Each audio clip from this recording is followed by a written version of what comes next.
Good afternoon, everyone. I'm Chris Power, President and CEO of Capital Health. I'll give a short statement, and in a few moments we'll take questions. I'm joined today by Dr. David Anderson, who's our Chief of Medicine at Capital Health, Barbara Hall, who's one of our Vice Presidents of Person-Centered Health, and Dr. David Kirkpatrick, who's our Chief of Surgery. Today, we're doing the best we can to care for our patients with the resources we have. However, the NSGEU Local 97 strike is still having a serious impact on care for patients who can't access care or whose care we've postponed. More than 234 surgeries have been postponed so far this week, including 91 today. More than 225 patient beds have been closed, and about 300 outpatient clinic appointments have been postponed today. As we said before, this situation isn't sustainable over the long term. It is affecting the entire provincial healthcare system. But we'll continue to care for the patients that we have. We want to thank the other districts for stepping up to take additional patients as our strike continues. And finally, but really most importantly, we want to thank all of our staff, including registered nurses who are working today. Your professionalism in providing care is, as always, deeply appreciated. So we will pause now and take any questions that anybody has of us. How are these beds distributed? You have 11 facilities that I'm looking at from your website.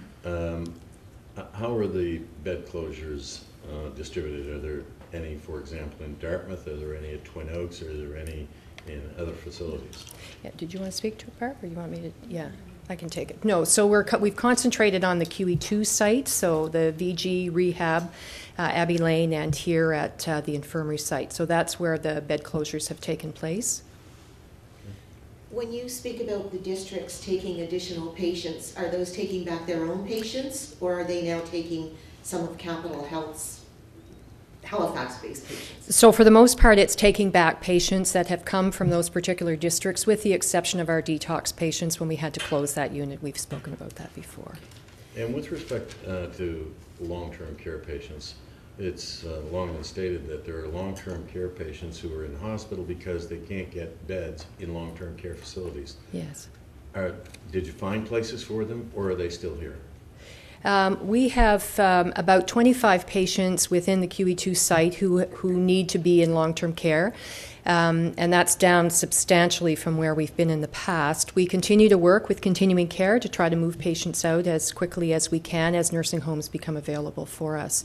So we would have seen some movement, but we still have patients here who are waiting nursing home placement, but the numbers are very small. How many nurses are not here on a shift that are out on a picket line? Barb, do you know the answer, the total number that we would have here? We'll get that figure for you. It's roughly a third of our nursing staff would be out, but we don't know how many of them are on the picket line. Can you come up to the microphone and answer? Yes, sorry. Yeah.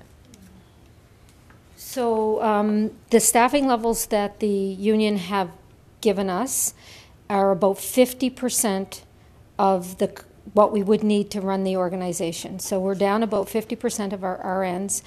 I have no idea how many of them would be on the picket line. But I'm not worried about how many are on a picket line, but how many are not here? How many people would there be on a shift today that aren't here today? I don't have that number off the top of my head. I'm sorry. We'll get it for you. We'll get it for you. Yeah. Go ahead. Go on. Okay, that was a question that I wanted to know as well. How many nurses would normally be working today, and how many do you have?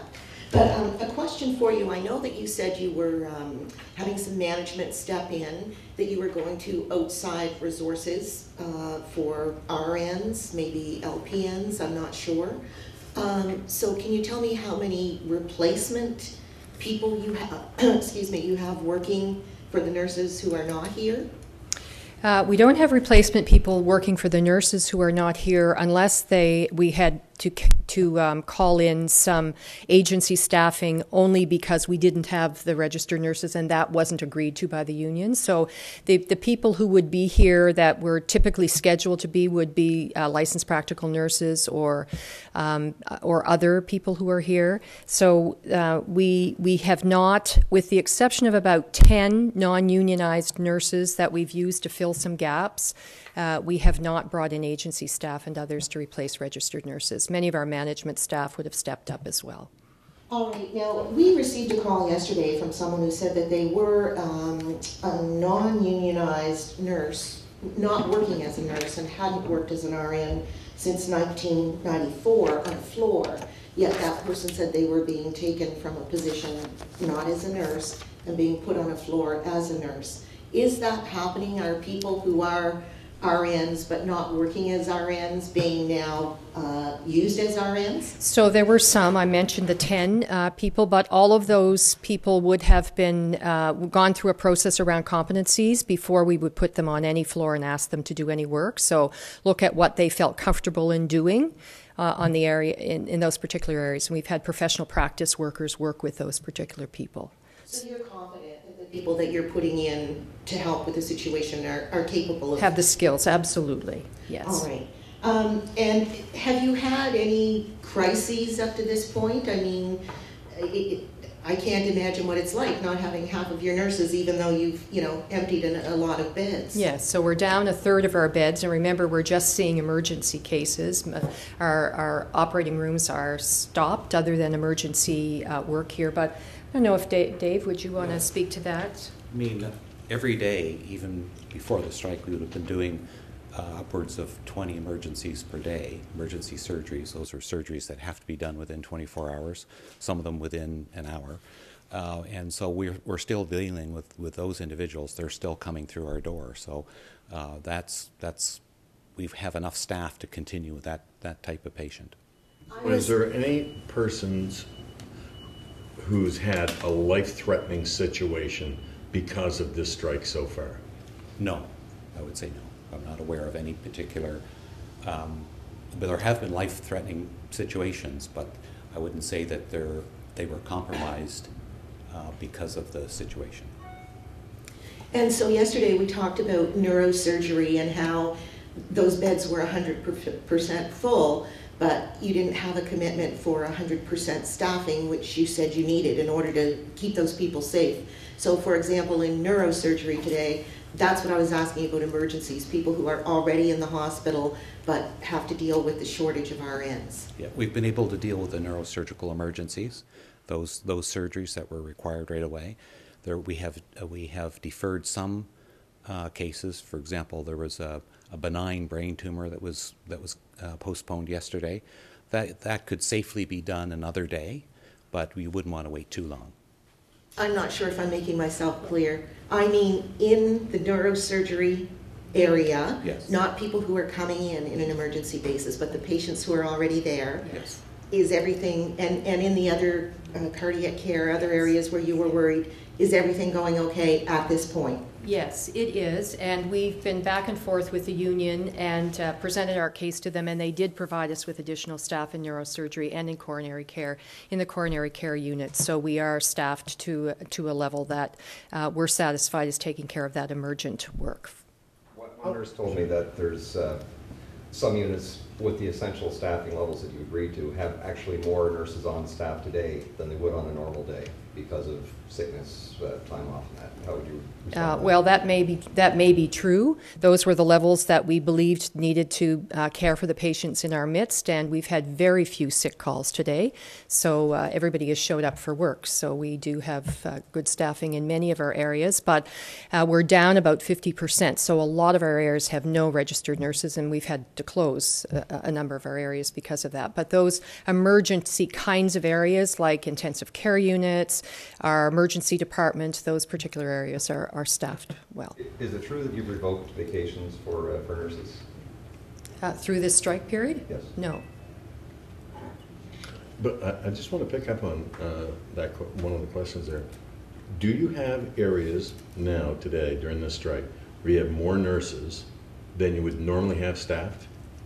No, so we don't, with the exception of one of our intensive care units where the patients are so ill that there are more staff than would typically be booked, and we would always do that. So if patients were more ill, we would call in extra staff for those areas. Have you had any problems with the picket lines at the various locations? No, we haven't. We've been very proud of our staff. They've been very professional in the picket line, so we've had no issues with the picketers. And I just wanted to be clear about one thing. You said that you had very few people calling in sick. I assume by that you mean that those nurses who were supposed to show up today, virtually all of them did. Yes, I think we've had a few sick calls, but it's far less than we typically would in any given day. So they've come to work. If they were assigned to work, they came to work, and we're very grateful for that. Yesterday we heard, and the day before we heard from quite a few nurses who talked about workload being overworked and safety being compromised. As a result, one nurse saying that it wasn't unusual for a nurse on a floor to look after up to 25 patients on their own. Is that true? Well, I wouldn't have ever thought that that would be the case. Not to my knowledge that would ever be true, that one nurse would be responsible alone for 25 patients. At some point, and it's expected tomorrow, this ends, you start to resume business as usual. How long is it going to take to restore all of these canceled surgeries and bring all of the delayed procedures back up to the schedule you want? So I'd like to ask Dr. Anderson and Dr. Kirkpatrick perhaps to take that. Well, for surgery, we're already working at capacity, so we don't have the ability to bubble up and work extra days or extra hours. We can do a little bit of that, but not much. So far, there have been 234 patients who've been postponed. Tomorrow there'll probably be another 90. All of those patients will be rescheduled at the earliest opportunity, so they don't lose their position in the wait list, so they won't be waiting longer. They don't go to the back of the list and start over. They will be done at the earliest opportunity, but there's no opportunity to sort of catch up. Okay, so this all started, say, on Monday. Yes. So if you're able to resume surgeries on Monday, everything is delayed by a week. Exactly. Okay. Yeah. So if they're not going to the back of the queue, does that mean that someone who's scheduled for surgery, say this coming Yes, the Tuesday, whole train gets backed up a week. Right, so people next week will be Yeah. hearing about cancellations of their surgeries as well, while you fit in the people who've been canceled so Yes, far. and not everybody who was canceled this week will be able to come next week. You have to realize that families have to make a lot of preparations in order to have somebody have surgery, even if it's day surgery. They may get somebody come from out of town to help them and assist them at home, and they have to make those arrangements over again, so they can't necessarily come in next week. I wanted to ask about emergency surgeries. You mentioned that earlier, Doctor. Say you typically handle about 20 a day. Can you give us an idea of what kind of surgeries those would be? Well, the level 1 surgeries are surgeries that have to be done right away. When you're notified that there's a level 1, they come right up to the operating room straight away without any warning, and they would be something like a compromised airway or somebody whose blood pressure is dropped because they have internal bleeding and they need surgery straight away. Those are level 1s. Level 4s are cases where you would need to have the surgery done within 24 hours. Outside of Like surgery. draining an abscess sorry. or something, the person might get sicker if they didn't have it drained. Are these typically people who are involved in accidents, or just people who have sudden acute illness? Broad or variety range of things. whole range of things. Outside of surgeries, you have other medical procedures and things that have to be Yes. done. So how is that impacted? Is this, again, a one-week delay, or is this really throw a wrench into the system where there's a complete reorganization of schedules and timetables? So it's a combination of both, but there's definitely some reorganization that's going to be involved. We prioritize patients based on urgency. There will be some people that were booked to have procedures done this week that are not urgent.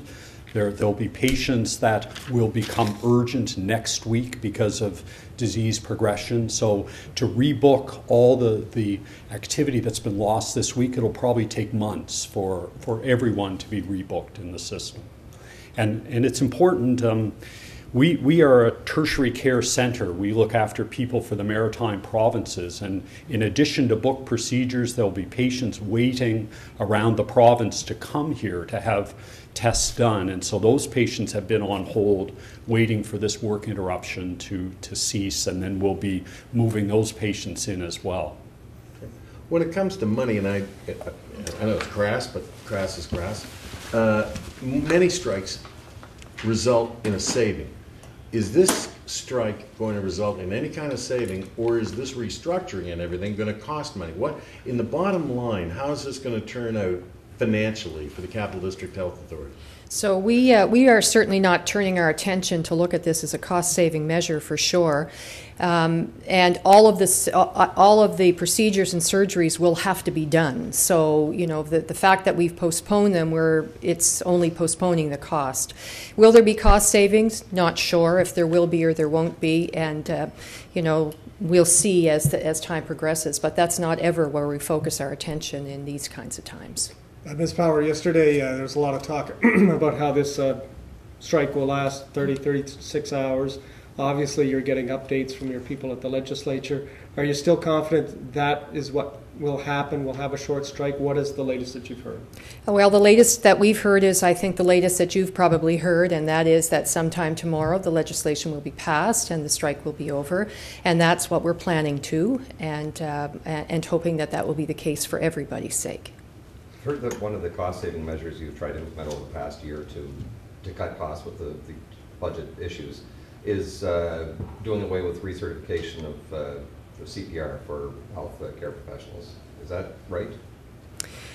Where health professionals have to have advanced care training, we're providing that for staff, and we've always provided courses that anybody can take CPR. So we've not changed our practice in the last year on that. Okay, so recertification can still go on. Recertification needs to still go on, yes. One more question?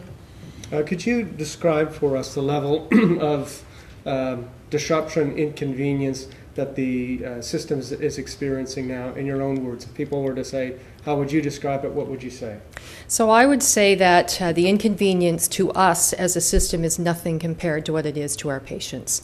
And for people who have waited months and months for surgery and procedures to only have it canceled and now have to get in a queue again, no matter where it is, the disruption to families, the emotional stress that people are undergoing is tremendous. So although we have put everything on hold to focus on this strike, our patients and our communities are who are suffering the most for this. Thank you very much.